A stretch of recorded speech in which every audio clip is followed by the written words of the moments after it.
What up, longhairs, and welcome to episode 93 of Let It Ride. That's right, I'm El Moreno, and here I got El Rubio with me. Hold on, not cut Tim. There we go. There he is. And we have a very special guest today. He is a professional photographer, a professional videographer, owner of Horton Visuals, founder of Horton Originals, and has just joined us all in the ranks of Full Flow, reaching his shoulders and just partying all the way to the promised land. Yes. Today we have the one, the only, Sean, a.k.a. Elefante. Horton. What up, bro? Thank you for having Thanks for me. coming on the Yeah, show, that was man. One hell of an intro. Dude, Thanks. great. Thanks. Yes, gotta start the hype early. I gotta say though, I have to say, videographer Yeah. is a totally different thing than what I do. Okay. I would say I'm a cinematographer. People will Okay. argue that to the death. Yeah. And it's not something like I expect guys like you to know. Okay. But like, there's a bit of we could talk about all this shit. You know? Yeah, Like, let's get into it. yeah. What is the difference? So a videographer is a someone who captures events and weddings. Okay. And a cinematographer is I in my understanding, as somebody who considers himself one, is somebody who really is less about capturing things as they're happening and more about like crafting a visual and lighting a scene and Right. really thinking about like what is the narrative we're trying to tell and how can we how will the visuals lend themselves to the narrative, as opposed to on the flip side, a videographer is just kind of like the narrative happens to them and they capture it. Got it. So Yeah, that makes sense. hey, whatever, learning experience. I don't hold it against you. Making a video versus making cinema. Yeah, there you go. Yeah. Sure. Or capturing a video versus making an image. Yes. Got it. yes. Yeah. Dude, totally makes Makes sense. sense. And we can run that interview. We can run the intro back if you want. Yeah. No, I think we clarified that. That's good. Perfect, And I yeah. think that's great because people don't think about that. And I think Yeah. most people say, I want to be a videographer. Yeah, absolutely. You know? Yeah, totally. Well, that is the entry point, right? Like that's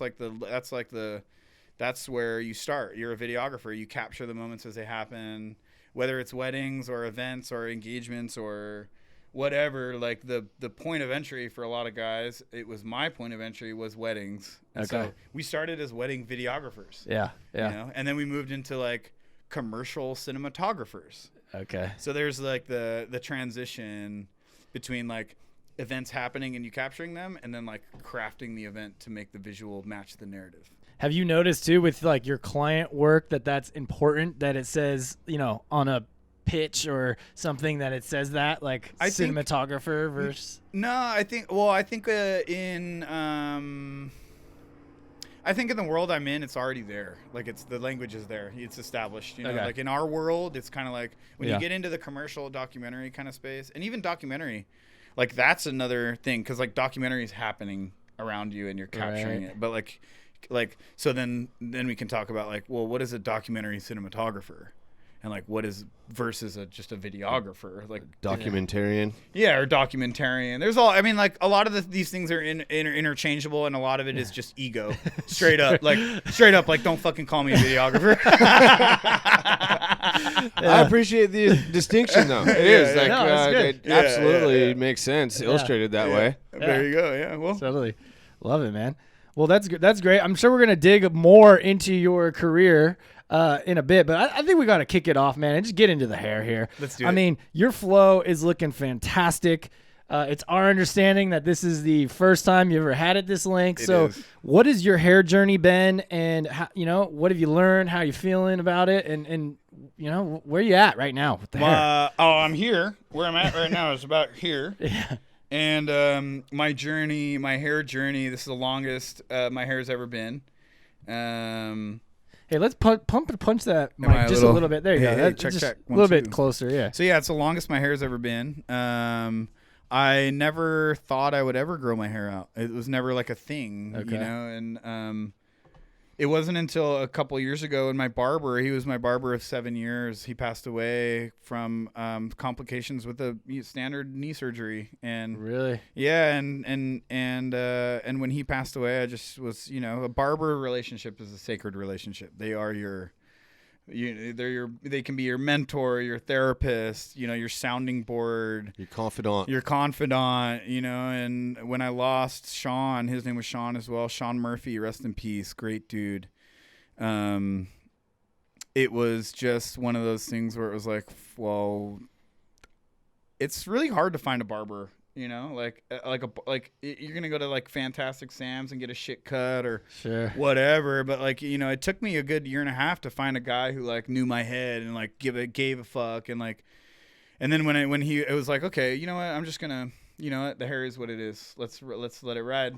Yeah. And so yeah, it's been 2 years, and I've decided, when the Great Cut 2024 was announced, I decided, what, I'm gonna grow it out and I'll donate it in his name and Dude, freaking awesome. keep the legacy going because he was a really special part of my life, Yeah. Dude, yes. Yeah. That's your story is unique in itself, but that is going to bring wanting to bring that story to the Great Cut is going to be what makes it so remarkable. There's going to be all these people with all those very personal stories about the hair and about this one's going to be for Sean Murphy.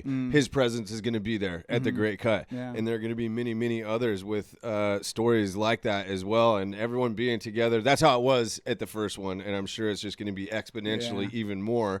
Because there's going to be more stories like that coming to the event. Yeah, definitely. And I hope Naomi, she's my neighbor. She has a little hair salon in the building I live in. She now gives me my trims. And I haven't told, hey, Naomi, you want to cut my hair at the Great Cut 2024? Come volunteer, maybe? Yes, dude, yes. Yeah. I haven't Let's approached get her her in. yet about it, but she does a great job, and she keeps me looking good, so. Awesome. That's great. Does she do just real light maintenance? Yeah, trims? just like get rid of the ends and a little bit of shaping, Yeah. So that's about it. Just keeping things healthy, keeping things looking good. Keep it looking good and tangle free. So you can keep it growing. Yeah. Totally. You guys almost have like a very close, similar type of hair. Hair types, color wise, type. type. Sure. I mean, Yours is a little straighter, maybe.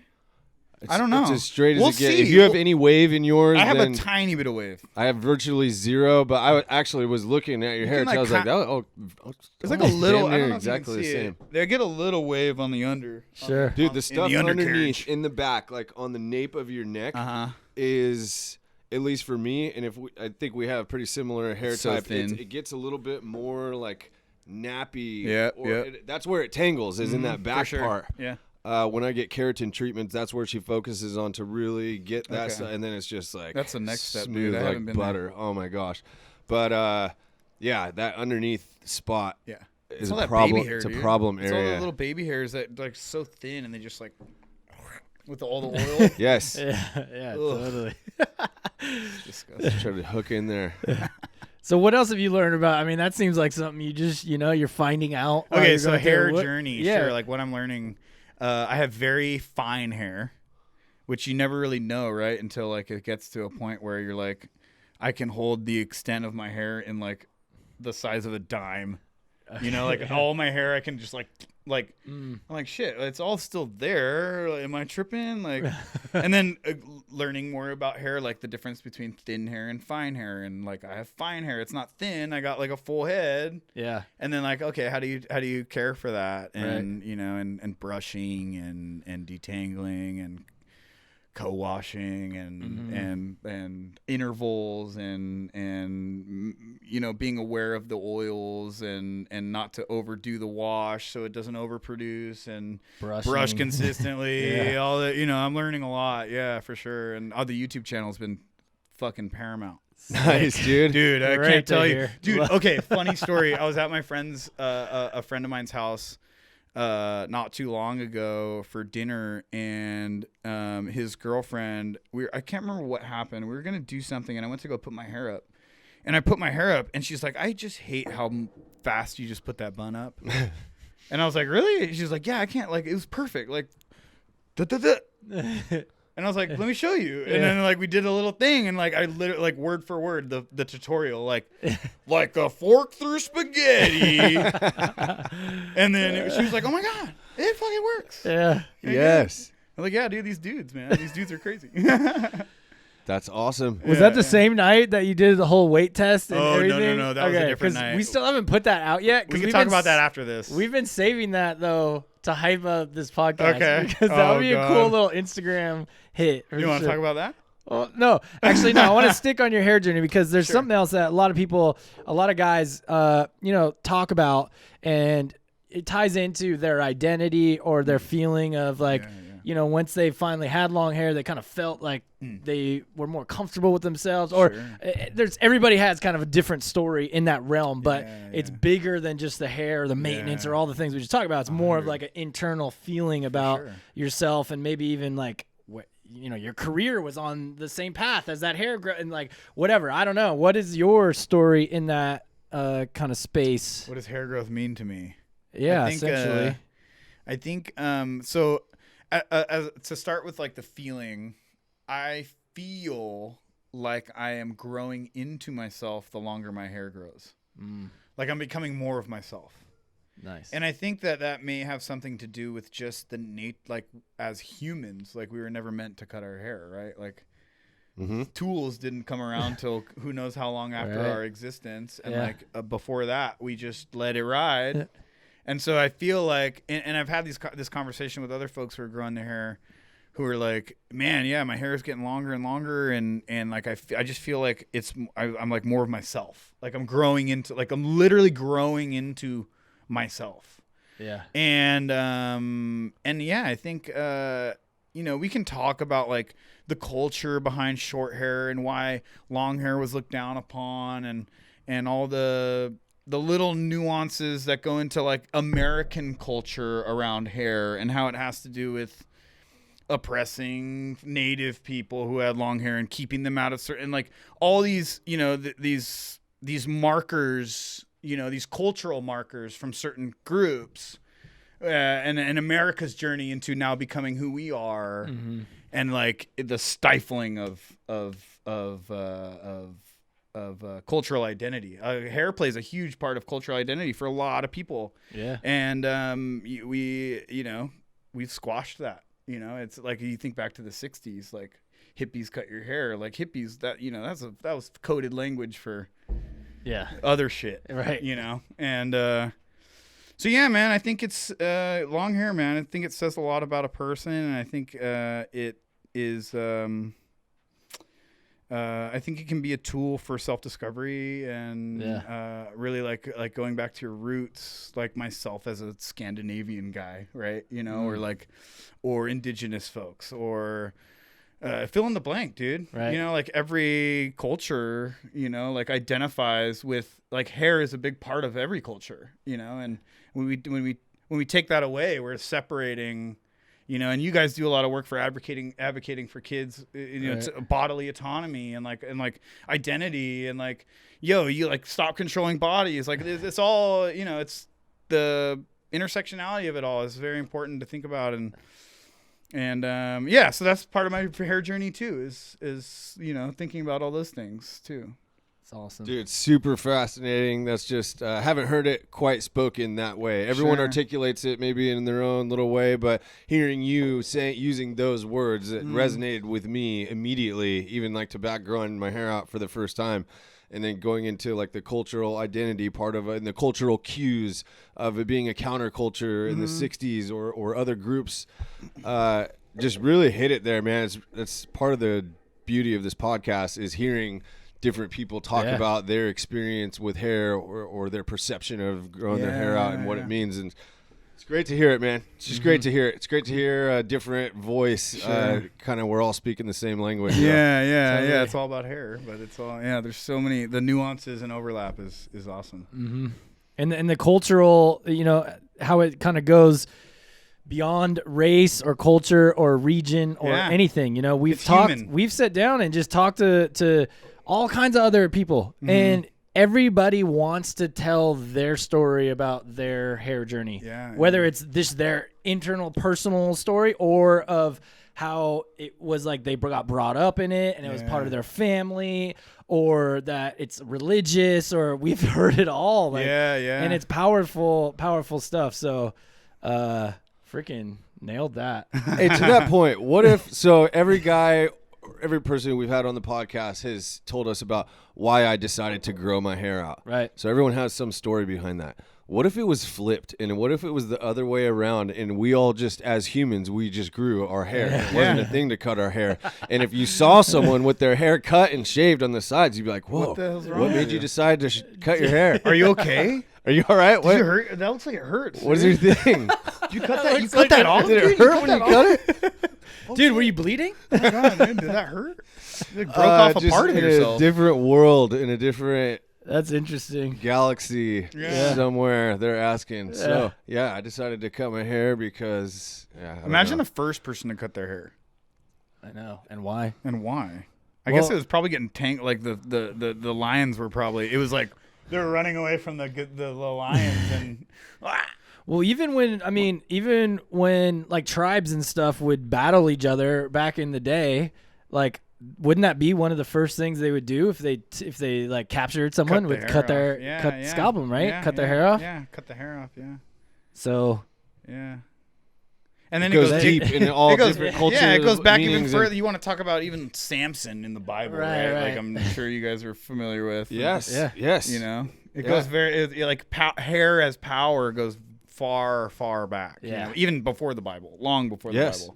And Native American culture, a lot of tribes will cut their hair when a father or mother or a close family member dies, and there's just mourning. I think in mourning and how about remembrance. Jewish culture? The young boys grow out those long. I can't remember exactly what the meaning is behind it, but they have those like long kind of side curl the curly things. sideburns. And I think they go till they're 3 years old. They grow their hair out. So well, then you see the guy like the Hasidic Jews, right? Right. Or like it's that shit just goes for it. Like yeah, I mean, little Goldilocks. Hair means things. it does. Hair means things. It's a powerful thing. And I think one big thing that almost everybody says is just like the journey you go through, and what you learn about yourself. Yeah. And you kind of mentioned it, like you felt like as you're growing into your hair, you're kind of growing into everything else that's going on in your life. Like, what are those other things that are like parallel with you? Okay. A lot of maybe not all of them. Just give us one. Give us one example. I think it's okay. So parallel hair journey. Let's just parallel to the pandemic. Not just because they happened at the same time. Sure. Not that they're necessarily connected, but I have had a fairly serious existential crisis over the course of the pandemic. In that, when you're labeled as non-essential, you kind of wonder like, what the fuck am I even doing? Yeah. And you have to come to terms with the fact that like you are not essential. Period. Like stay home. Right. Don't fucking do anything. So then it's like, well, what am I like? Why am I doing what I'm doing? You start to think about those things. Like if I'm not essential, then what am I? And as a guy who's in commercials, who makes commercials and participates in the consumerist cycle of selling dumb shit to people who don't need it. Like, let's just be honest about like where we're at, like who I am, like what I do. Like I make commercials that sell stuff to people who honestly probably don't really need it. And like, I have to really come to terms with that as being a non-essential task in this society. Like that's not essential. And I started thinking like, again, this is parallel to the hair journey. It's not necessarily because of or whatever, but, realizing, coming to terms with that fact, and then saying like, okay, well, if my skill set or if the way that I make money or make a living is not essential, can I assign value to what I do? Can I really assign, can I make it valuable? And then you kind of pivot, and you think like, okay, you're real with yourself. You're honest with yourself about where you're at. I'm a part of this thing that is at its core probably pretty destructive to the environment, and selling things and just the consumerist mindset and unbridled capitalism and fill in the blank, whatever. So, okay, but I love what I do and I'm not really ready to give it up. So how can I assign value to my skill set? And so, and I started to think like, okay, well, if how I use my skill set isn't essential, can I make it essential? Or can I assign it a value to where, like, at least if I'm collecting money from this futile, pointless career I've chosen in the grand scheme of like the human experience, right? Sure. Can I then maybe I should be thinking about like funneling the resources that I gain from participating in this bullshit to like making a difference. Yeah. So even though like my role may be non-essential, can my skill set bring value to the world, which then transitions into like, becoming a social enterprise and thinking about being more critical about the clients I take on, and really thinking about like, how am I utilizing the resources that I'm gaining from these jobs, these projects that are really don't mean anything, straight up. Yeah. Don't mean anything. Like, what's the point? Like, I make a commercial about an iPod, like, fucking cool. What does that mean for people? Something it's just really firing off in my head right now, and I think just going to the non-essential thing, and especially in this climate that we live in, kind of culturally in society, where everybody's individual feelings are so important, and you got to be so careful about every single fucking thing you say, or you're gonna get canceled, or you got to tiptoe around all this shit. But then, like, when you think about your career or our career or whatever, and us being labeled non-essential, and to your point of like that feeling of like, what the fuck am I doing? At the same time, though, individually creating art and building and making something, whether it's essential when or you look not. at the big picture for these businesses that you're like, I'm just pushing these products, whatever. But at the end of the day, you're making art. We have a side of us in our business that's what we do too. Creating our content is our art. And that is essential for us to be happy to live.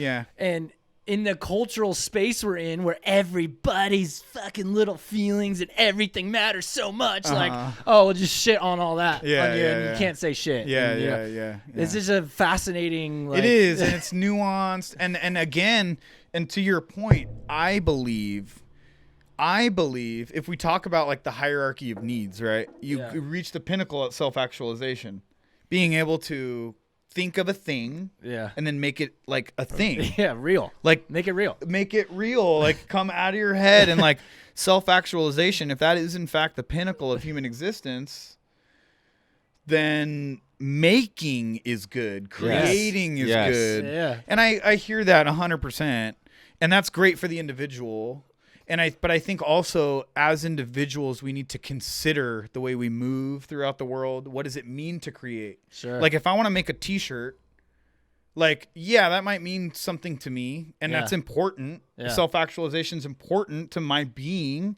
But what does it really mean to make a t-shirt? Like, when I think about, like, if I make this t-shirt, like, what does this mean for the people who actually make the t-shirt?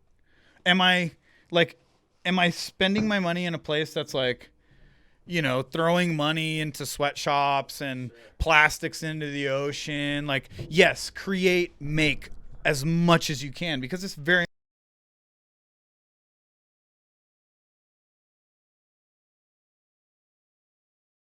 go about it. And I'm not perfect. I'm like far from the role model here, but like, let's all start to think about those things at the very least, like, just consider them. Just consider them, Dude, absolutely love that. But art is dope. I mean, and art is so important, and like, the gift that is creating is invaluable to bringing people purpose and like making people feel like they matter and like I guess I say all that to say I totally agree. Self-actualization creation is very important to the individual, and then and the other layer, the other nuanced layer of that is like if you are an individual who's at the point now where your basic needs are met and you want to create, now we need to like look at like, okay, what does it mean to create? Is it affecting? How do we be considerate? Just be a considerate person. That's it. Yes. I would further submit, just taking another step further from the professional standpoint, because you could look at the long hairs and we could look at ourselves and say the same thing. Well, we're selling. I mean, sure. I believe that hair ties do make people's lives better and are excellent. And it's utilitarian. Things. And side note, just a side note, we did have plastic on all of our packs of hair ties, which we recently removed last year. We started thinking about that, the being considerate of that and how much plastic was going into the environment. So that's just another side note. Sure. But from a professional standpoint, first of all, you were deemed as non-essential by some other, that's just some by other, somebody else. Somebody saying non-essential versus essential, and what really is. You could go to the core thing like healthcare and food and education. You really could get down to that. But we don't say that about the long hairs because we really took the time to craft a carefully thought vision and purpose. And it's to inspire confidence, develop masculinity, and foster community among guys growing their hair. Yeah. So ultimately, we're not just selling hair ties and shampoo and great products, which really hopefully make the lives of our customers better. And there is really true intrinsic value in that, but a deeper purpose beyond just the business part of the long hairs. And just having like that, having an established vision and purpose. It gives us that we are now essential. Yeah, totally. Like we are essential because without us, who is inspiring confidence and developing masculinity and fostering community? And that's the thing that's the difference is like you can assign a value to a hair tie, right? Like the hair tie has no intrinsic value other than holding up your hair, right? Right. Like you assign, by the way, it's hair tie, long hair's hair tie. Come on, you gotta love it. Gotta love it. You've assigned a value to a utilitarian object, but had you not been considerate, had you not considered what it means to like start a company and be a part of this thing and make an object and like sell a thing, like you've done the due diligence in like, I don't just want to make a fucking hair tie because who gives a shit about hair ties? The due diligence. Right. Yeah. Do the due diligence and really consider what it means to like make the thing you're making and how does it affect, and if it isn't the most sustainable thing, then make it last. Yeah. Because that's part of the sustainability too. Totally. Like throwaway shit is like, it doesn't matter if you have no plastics or no whatever in your product. Like if it's made to fucking break in a day, then that's not sustainable. Yeah. Exactly. There's a lot of layers to this stuff, and I came to the office and you guys were Lindsay was geeking out about the plastic shit. He's like, oh yeah, we got rid of it. I was like, oh hell yeah, it is sick. But and again, like I'm not the role model. I'm not the but I'm trying, and like that's all we can all ask, right? Just try. Totally. Just do your best. Try to consider. Just be considerate. Just consider. That's all it is. Right with you, man. And work to make it better or more sustainable or last longer and it's and I think that's something we're focusing on and we're always thinking about, but those type of things take time, For sure, man. For sure. Like when we first made our hair ties, we weren't concerned about the plastic because we're selling 1 pack a day. Yeah. So it totally. didn't matter. Yeah. But then when you start shipping out 500 packs a day, it's like, dude, that's a lot of freaking plastic. Like we got to do something about this. Yeah, definitely. Kudos to you guys, man. Fucking cheers. Hey, love though just the whole like concept of how long hair kind of goes in parallel to a lot of these things that we're talking about and growing into yourself. Just all the themes are really interwoven from the business standpoint and the whole deal. So way to tie it all in together.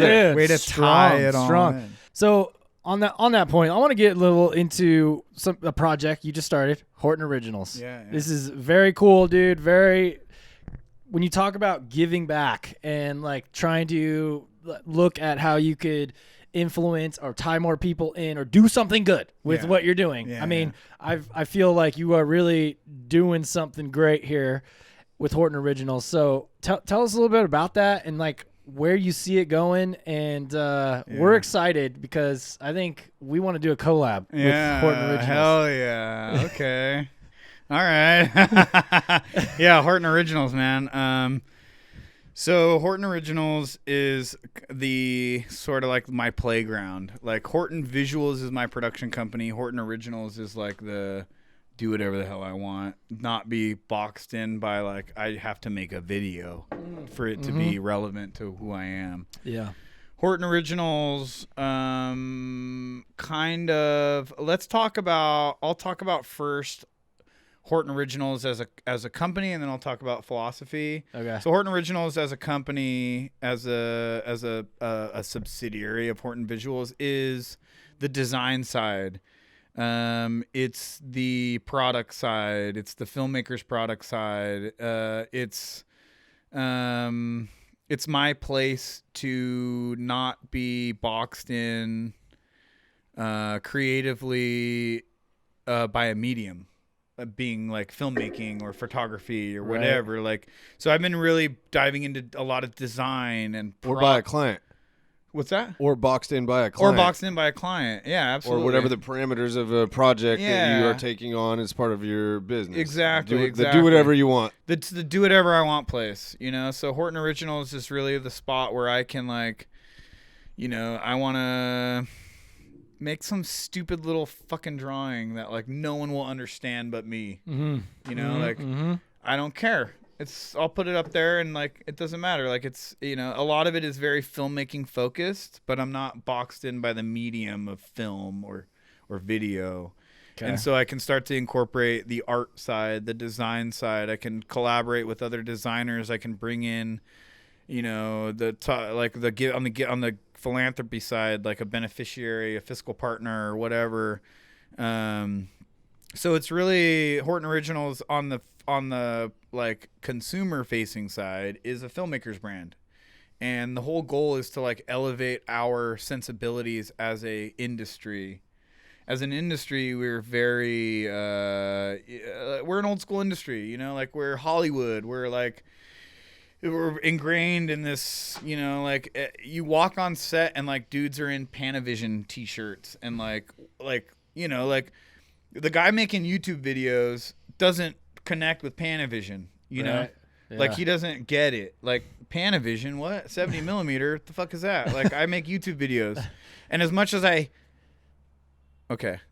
I'm coming to terms with the fact that YouTube guys are in my industry. They are part of my family, my creative family. Yeah. And I think video-wise, cinema-wise, we're a very exclusive place. You know, it's the barrier of entry has been very high for a long time, and now we're seeing, you know, guys, you know, buy a $400 camera and like, you know, make a few extra G's on YouTube every month. Like that's a viable like corner of our industry, and it matters. And like there's people who are like who feel, you know, they may not feel like a part of the greater cinema film community, Sure. but they're content creators. They make video, like, you know, they're in it, you know, like they might not be making $1 million movies or whatever. Yeah, as much as we hate to admit it, they're a part of our ecosystem. Yeah. You know, and so like Horton Originals is really part of the goal is to like elevate our design sensibilities to where like these younger guys feel like, oh, I'll rock that. Like I'll rock a shirt with like an XLR cable on it. Yeah. You know, like what is that? Like an XL, like or like a, you know, or a follow focus or a C stand or like all these little like or like a, you know, a fucking mic stand. Like, can I make a design that's clever and connects with people like at every level of the industry? And then on top of that, going back to assigning value, like I don't just want to make a T-shirt for the sake of making a T-shirt or a sticker for the sake of making a sticker. Like I want the shit to matter. So Horton Originals part, when I started this thing, like I really wanted it to be something that wasn't just an apparel brand for the sake of being an apparel brand, you know, or like being cool for the sake of being cool, or like, I don't care if you wear my name on your titty, like that means jack shit to me. But like, if you buy this shirt and wear my name on your titty, a kid gets to go on set and like be a part of this community and maybe get a foot into a career that's going to take this kid who grew up in right now the Bronx, maybe it'll take him to Africa, or it'll take him to Japan or Europe or whatever. And so we've partnered just yesterday. Today's Friday, the 26th, whenever this comes out. So today's Friday the 26th. So just yesterday I had our final call with an organization in New York called RealWorks, REELWORKS. You can look them up at RealWorks on Instagram or realworks.org online. They're an organization that provides opportunities for underserved youth in New York to get on-set experience, in some cases paid on-set experience, to learn the trade. Learn the craft and begin a career, begin what could be a very fruitful career.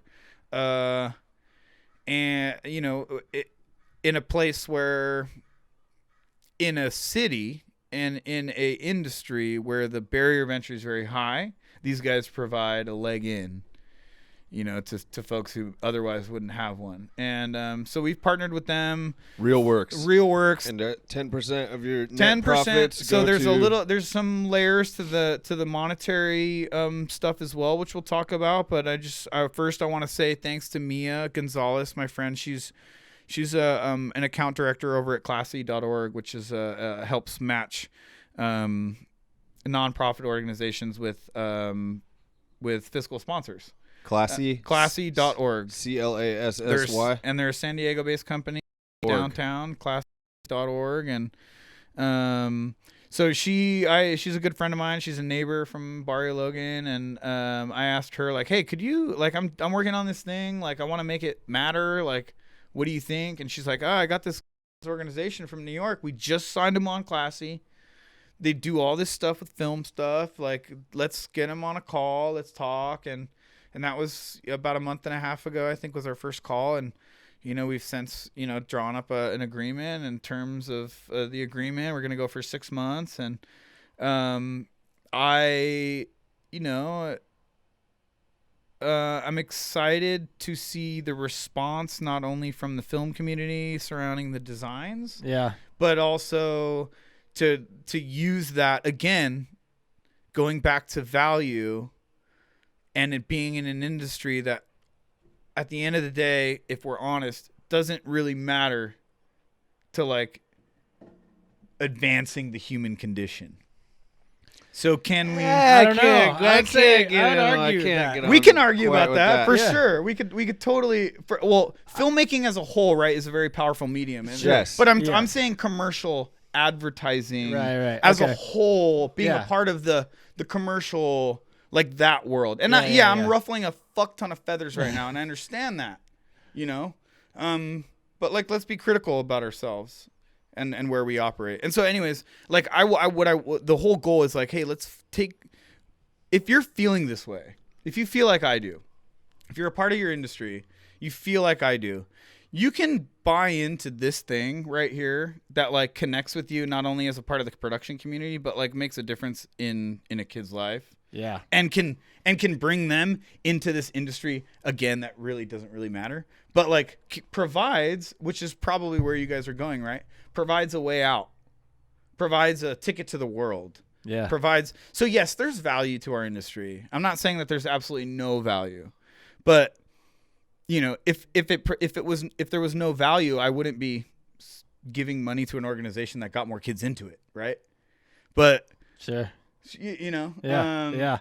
I actually have the site pulled up here, so everybody's watching this is looking at some of the some of the releases you've done and what you're creating here, and dude, just such a groovy kind of with the products. And just to anybody who's listening who can't see, let's just describe kind of what some of these products are that are for sale. Sure. They are all referencing some type of piece of kit that you might find on any of the sets or anything mixed in with something else. So right now I'm looking at the knuckle sandwich. Okay. And it's a knuckle off a C-stand that's in a sandwich, and there's cheese and all this stuff. Yeah. It's sick as hell. Melty, It's so cool. Yeah, it's melty. It's People all love it, man. So like, and the dragliner, genius. Like, what a great shirt. And whoever is a dragliner on set, so Matt, he needs to be wearing this instead of the Sony shirt. Or yeah, whatever. yeah. So let's talk. Yes. So okay, I get it more now.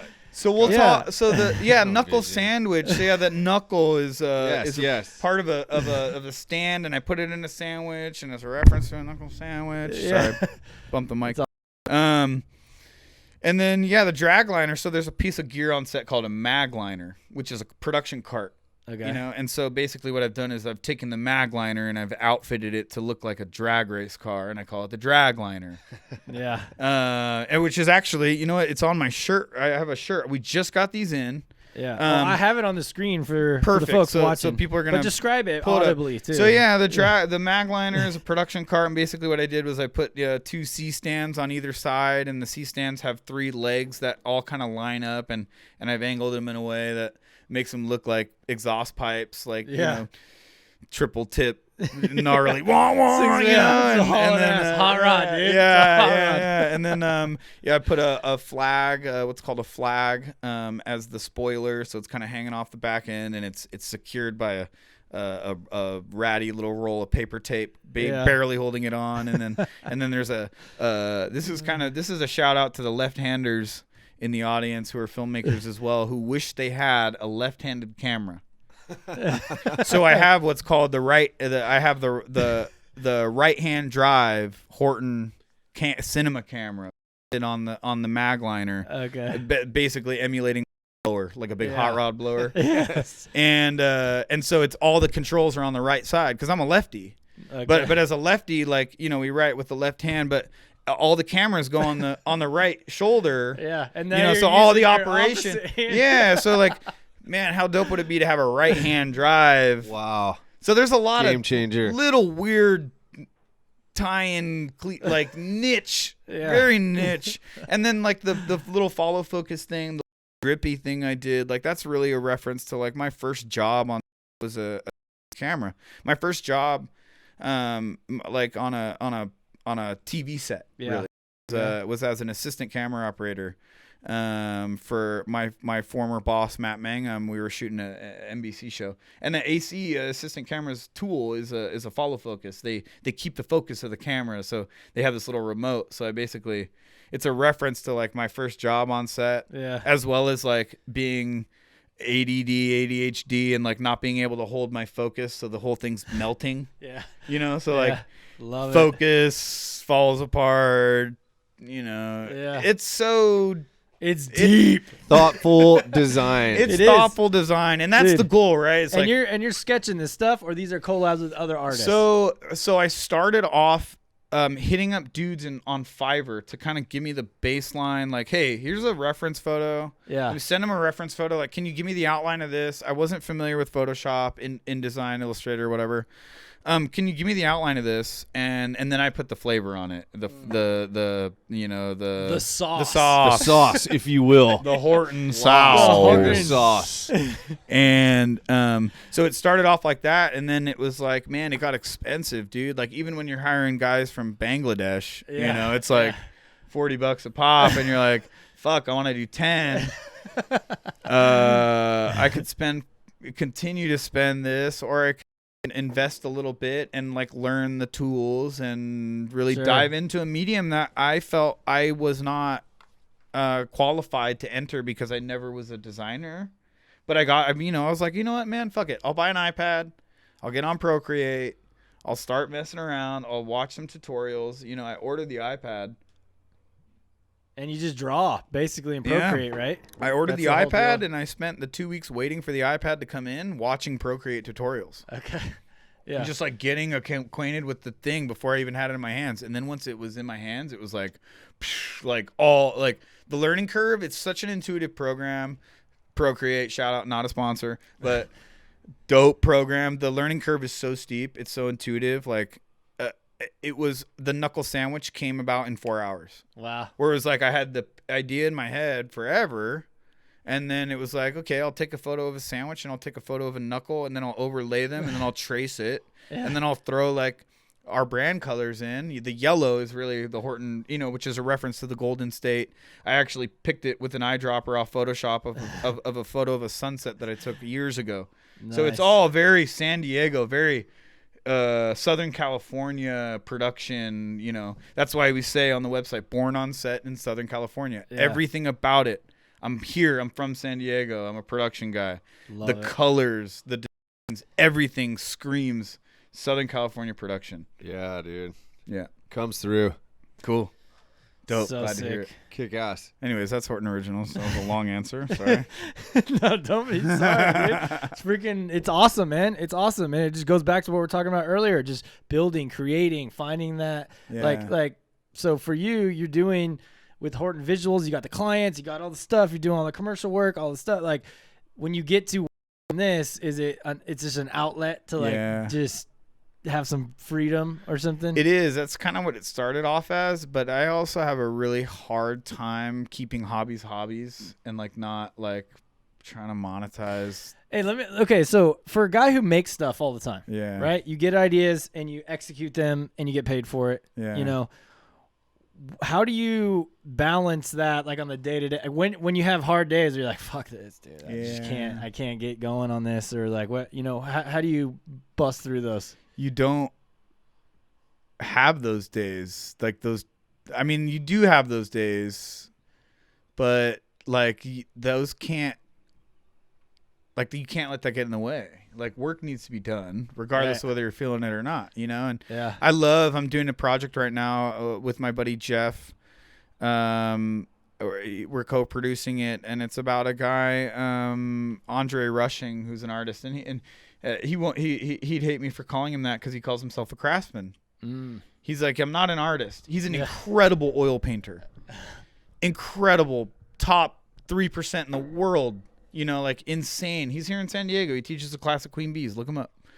And, he's like, I'm not an artist. I'm a craftsman. I build paintings. And I teach people how to build paintings. And that's, he's like, it doesn't matter if he's like, I wake up on Monday morning and I go to the studio and I paint. I don't think about if I want to paint. I don't think about I go and I show up. The romance is no longer there. He was very, very honest about that. He's like, the romance isn't there. This is a job. Yeah. I get paid for this. I have clients. I have accountability. I have shareholders, quote unquote shareholders, who are paying me to do this. Yeah. I'm accountable to that. And that goes we can go deeper into integrity and what it means to be do what you say you're gonna do, and that's part of that too. Let's go into that because we were in the client business for a long time. Yeah. Isn't it? It's nuts how many. You can't blame some guy. Everybody, I think, makes that mistake early on. You overpromised and you underdelivered and you kind of fuck someone over. Yeah. It just happens if you're gonna go for it. Yeah. Because you just don't know what you're doing. You take too much on and you can't even, your skill set can't even really handle it yet. And you gotta eat it. And you just take it. And it's a blow. Yeah. And it hurts. And you're like, God, that person's gonna maybe hate me. I don't know. I'm gonna try to smooth it over as best I can. But maybe we fucked him, and that's just part of that gig. Yeah. But it makes you better. And I never want to feel that again. And I can never let that happen again. Yeah. And I've made plenty of mistakes, man. I've made so many mistakes where you forget to hit record, dude.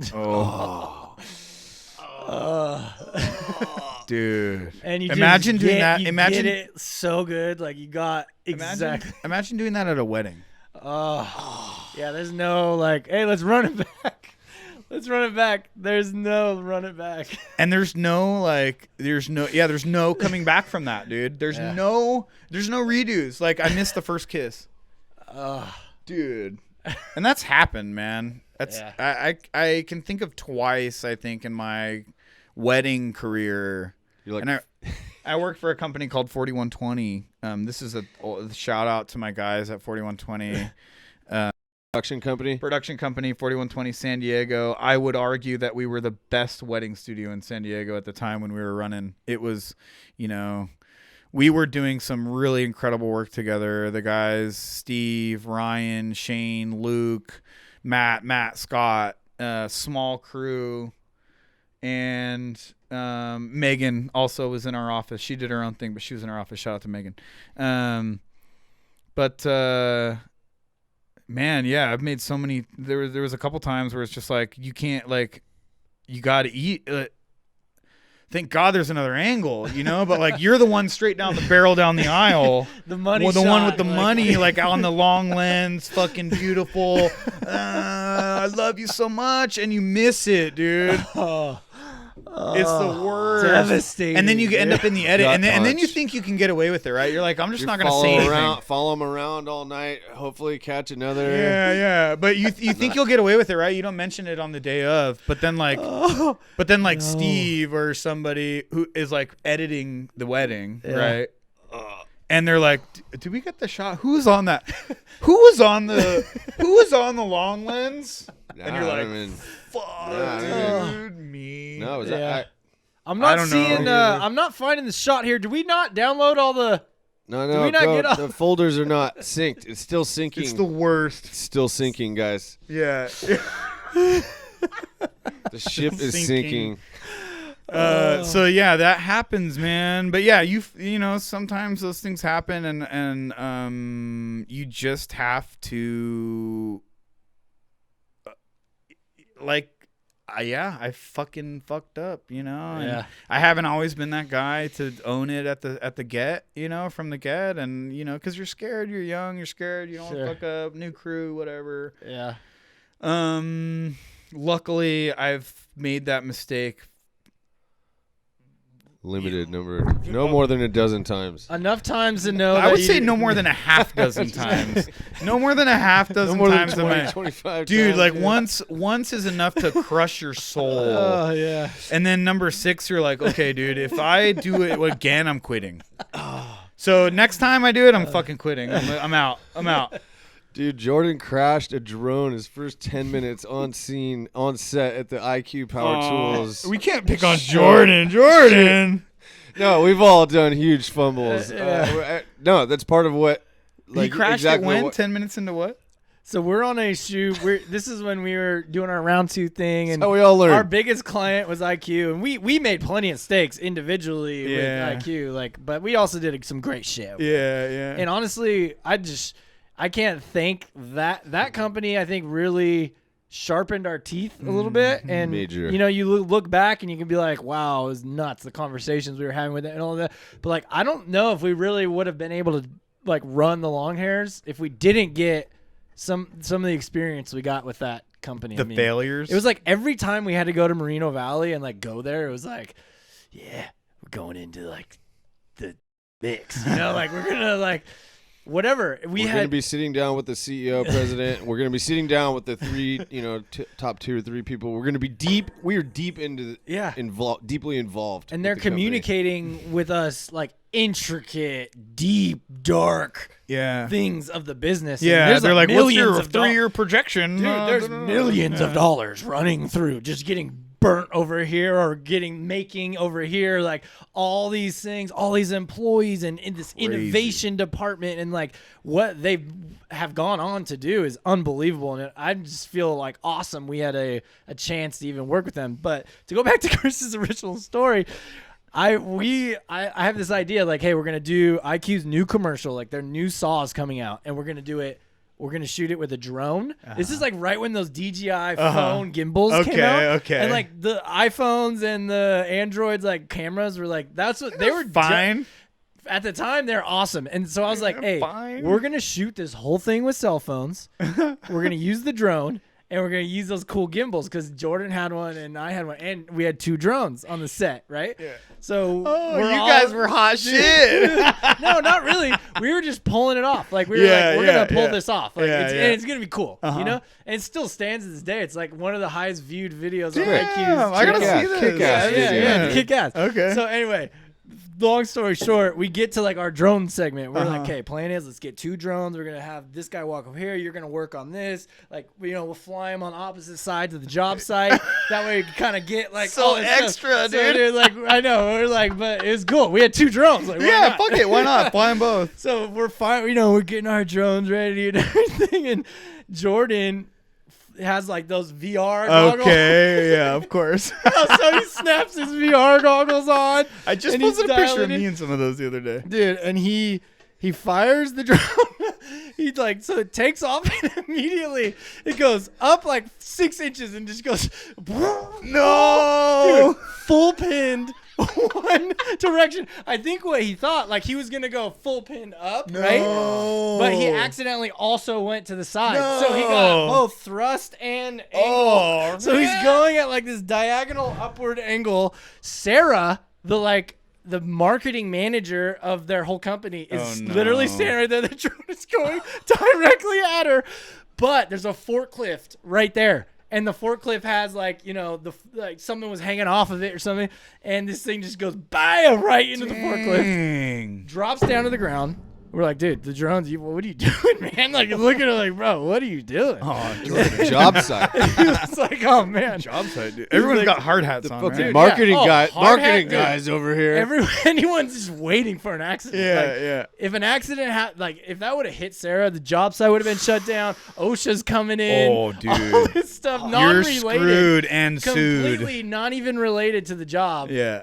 Like happened, and we were getting like the blessing to do a shoot on this live job site. Yeah. Anyway, it's hilarious. We got the drones up. His thing didn't even break. The DJI drones are amazing. They're dope. They're strong as really hell too. dope. He went right into that freaking forklift, and it still worked. And he still got the shot. Yeah. VR goggles and all. Wow, that's hilarious. Oh, dude, it's great. That's a fun story. Sorry, Jordan. Happy to tell that one. Sorry, Jordan. I'm actually going to meet No, up it with was him fun. in a couple weeks. He's getting that new office, so we're going to dial in his little vlog setup and Sick, yes. a few beers and bullshit. And Hey, you need to come to ours and help us with our little photos. Let's go, spot. Let's get dude. those crank arm things you're Oh, talking yeah, about. wall dude. spreaders. Yeah, we need yeah. the wall spreaders. the wall dude. spreaders. That thing should just be lit up like perfect. Like, So I gotta come All over. you do is flip the switch. It's Yeah, good to go. just fucking turn it on. But I'll come over. You'll give me your rundown on your shipping, on all Yeah. the fulfillment. Oh, yeah, totally. Because my buddy Josh Hoover, shout out Josh, he's been helping me out with shipping. So we ship every Monday, Okay. and that's really just to keep we're working filmmakers. We can't Yeah. be shipping boxes every fucking day. Sure. But yeah, Um, have a bulk and you just bang it all out. Batch them on Mondays. So Communicate yeah, that to the Josh. customer, Yeah, you're good yeah, to go. yeah. Yeah. Be about that, and Josh been helping me with that. So we talked about it before. We'll come over. We'll get the rundown on the shipping fulfillment, and then we'll do we'll get you guys dialed on the video side. Hell yeah. Easy. Love it. Hell yeah. Easy. Love it. Since we teased Jordan and told his story, we should at least say what's up to Westside Love. Hey, WestsideLove.us. Got to. Go check them out. We're always repping their gear. Hard. They got it going. Another Since we just e-commerce trashed brand in his- San Diego. Oh, we were trash. It was all good love. All good fun. Hey, no, but for real, I mean, We all learned this stuff together. Yeah, we all learned this Yeah. stuff together. Oh, were doing it. dude, I can't thinking back to you mentioned. I don't know if we were rolling yet, but you mentioned Creative Fridays, man. Oh yeah. Yes. I think back to those days, man. It's 7-8 years ago, showing up in an office, and you guys were everyone was just kind of making their thing, and Yeah. working with some clients here and there, and I brought in some art shit, and I was working at 4120 at a time, and I was a kid, bro. I was fucking 22, 23 Yeah. at that point, and it was and you guys were how old were you at that point? 25, 26? No. 31. Oh, damn, y'all are 32. old. Fuck, how old Older are you? I'm 30. Than some. I'm 36. Oh, you are. I'm gonna be 36 this year. I was like, oh my gosh, Garvin invited me. Yeah, Garvinsky Yeah, brought you yeah. in. I El remember that. Garvinsky brought me in. Yes, dude. Yeah, Dude, that's how we was- met. That's how we met. Oh, shit. Dude, that was training ground for the future. It was. Creative 100%. Fridays, dude. There's a 100%. deadline, and you got to present, and you need to show your work. Yeah. And kind of broke some ideal, like what is creative. Like it doesn't have to be a painting. It doesn't have to be anything. Like, you can make anything. Yeah. People came in and sang songs or rap. Just rip anything off. If you showed up, you could just be like, okay, I have nothing, but I'm going to make this haiku right now. Yeah. Dude, it's creative. I came in at the tail end. I think I came in like at number like the second to last one because I only been to 2, you know. And then everyone just was like, oh, dude, and Jordan went off and Product Etc. and you guys and we're all doing our own and now it's all full circle. I know. We're all back, dude. Still homies. That is badass. Good. That was a battleground training. I mean, I think we should really honestly bring it back and maybe it is just folk because we're all kind of so dialed in to what we're doing now. Yeah. You know? And we could use it as one of those masterminds or type things, you know? Yeah, I mean, totally. we have it. We have. Think of all the freaking people too, like that we know. I mean, that are running awesome businesses out here, doing really impactful stuff, and all of us know different people too. Yeah, and have different connections. Yeah. But I don't know. Well, we're doing it right now. Creative Friday Friday on the podcast on right. Let It Ride. We're in it. We are. Throwback to Creative Friday. Throwback, totally. Boys. Glad we're hanging. Absolutely, man. It really is, and you know, let's cut back to something we talked about in the very, very beginning. Hearing your story of your inspiration to grow your hair and stuff. Yeah. You're fired up for the great cut. I'm fired up, man. Dude, that's awesome. I'm fired up as I can be, like 3 years in advance. Yeah. Do you think you're gonna go for a full shave, or are you gonna go for just a shoulder donate? I'm gonna go as much. Inch? I gotta go as long. I want to give as much as I can. Okay. But I also am so in love with my long hair at this point that like I didn't got the balls you got, dude. Like that's to go. I can't even picture myself with short hair anymore. Yeah. Crazy. Isn't that weird? Yes. No, I feel the same way. Right. I'm sure you do too. Yeah. I mean, maybe not. Like you just he pick saw your head. Like himself more recently. Yeah, I mean, no, I do still feel the same way though. Right. Like, it's bizarre. I at least know what it felt like, and yeah. I mean, I remember. I thought I looked good. I think I looked good with short hair. I don't know. I don't think I looked good. I feel like I look look fucking fantastic now, dude. Yeah, exactly. I'm loving it, man. I'm loving it. Growing more into yourself. I love that, dude. Yeah. I really love that. Definitely resonates. Well, Sean, it's been a real pleasure having you on here, man. You know, all our guys who are listening to this right now, they're gonna want to know where to get you, where to find you. Why don't you go ahead and drop some heat on what you got for websites and Instagrams and all that. Properties, if you will. The properties. My personal Instagram is Sean_HRTN.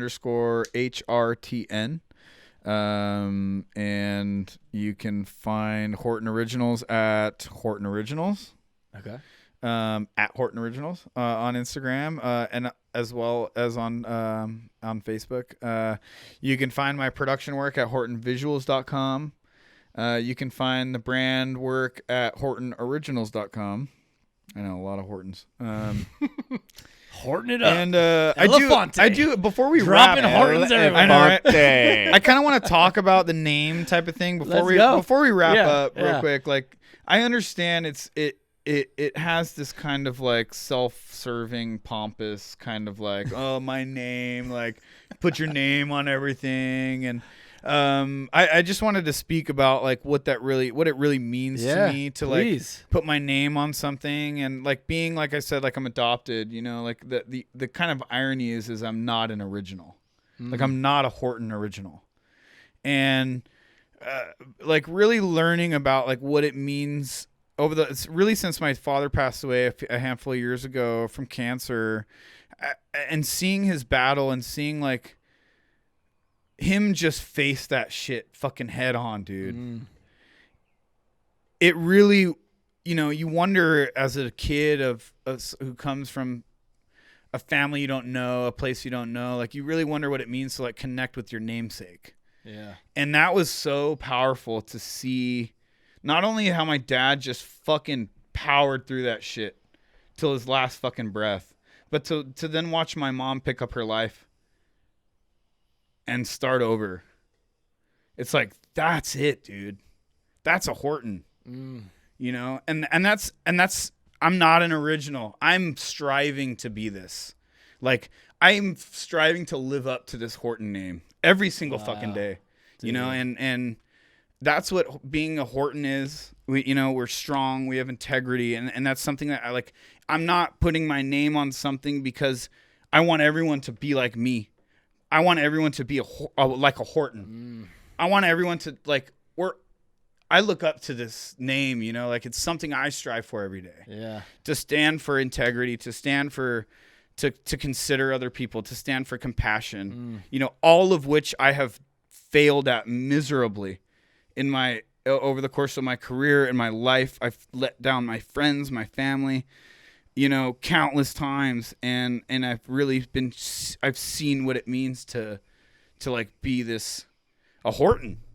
You know, and I just really want people to know that, like, it's not about, like, this fucking, like, yeah. or whatever. No. You know, like, it really means something to me, you know, and that's all I wanted to say, really. And I'll just end on that, you know. Dude, that's phenomenal, man.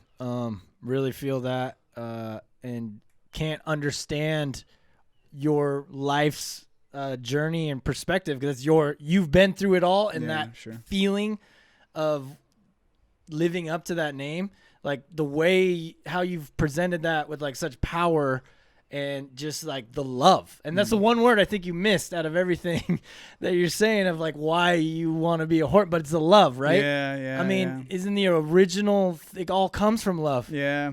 Those are your adopted parents, you said? Just want to make you can't completely clarify this? Yeah, they're my adopted parents. The Hortons adopted me. So that is a seed of love. It is a seed of love, and the fact to be chosen, that's the thing, is like, you know, to be chosen.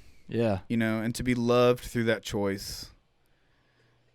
I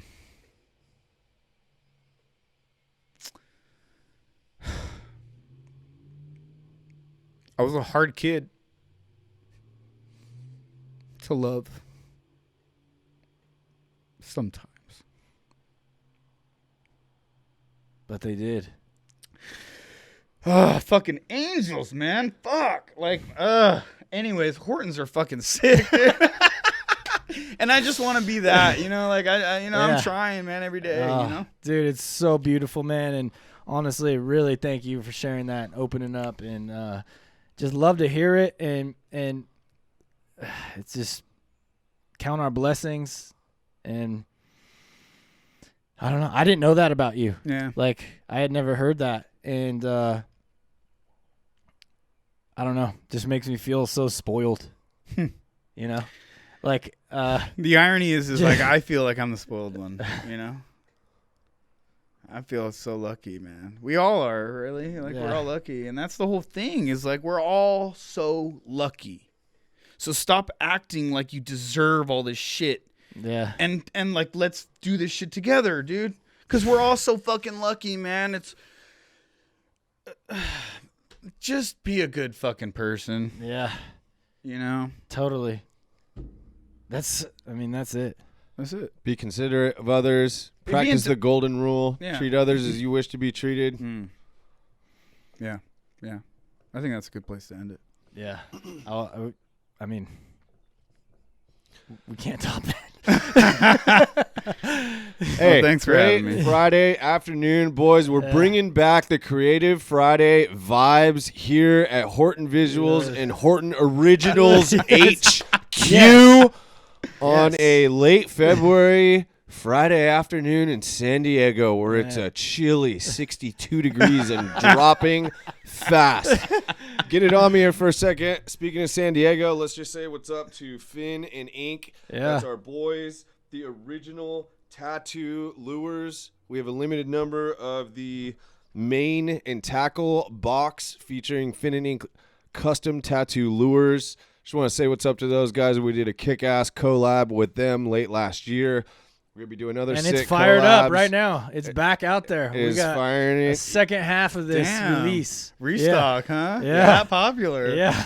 Oh, It's you were dope, getting me dude. It's dope. excited. It's So you dope. guys check that out over on our website. Go check out Sean at his properties that he listed out. We'll have him linked up on the blog post as well.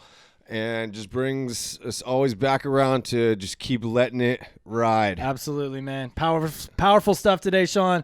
Thank you for sharing. Thank you for opening up. Thank you for telling the story. Yeah. And let's all keep doing it, man. And looking forward to a Long Hair's Horton collab. Hell yeah. Now that we really know what the Horton name is about, Absolutely. too. It even is stronger. dude. Yeah. Yeehaw. Love Let's to go. Elefante. All right, boys. Thank you. We'll see you out there. See